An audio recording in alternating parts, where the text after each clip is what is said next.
केंद्रीय कैबिनेट ने आज भूमि अधिग्रहण विधेयक को अपनी मंजूरी दे दी है।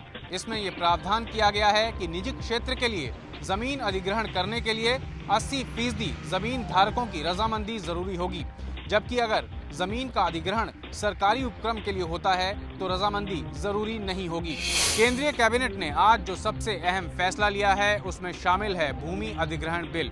इसके प्रावधानों के मुताबिक जहां पुरानी व्यवस्था के तहत भूमि अधिग्रहण को मंजूरी दी गई है, वहां वही व्यवस्था जारी रहेगी।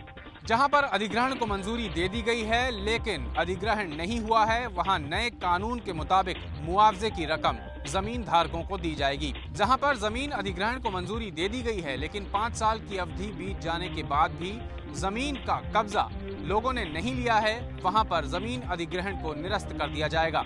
निजी क्षेत्र के अधिग्रहण के लिए 80% जमीन धारकों की रजामंदी जरूरी कर दी गई है, जबकि अगर पब्लिक प्राइवेट पार्टनरशिप के लिए जमीन ली जा रही है तो 70% जमीन धारकों की रजामंदी जरूरी कर दी गई है।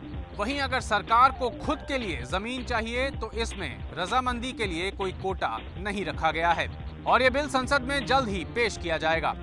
लैंड एक्विजिशन बिल है और रिलीफ और रिहैबिलिटेशन बिल है, उसको भी कैबिनेट ने मंजूरी दे दी है। औपचारिक संशोधनों के साथ वो सदन के सामने जल्द ही प्रस्तुत किया जाएगा।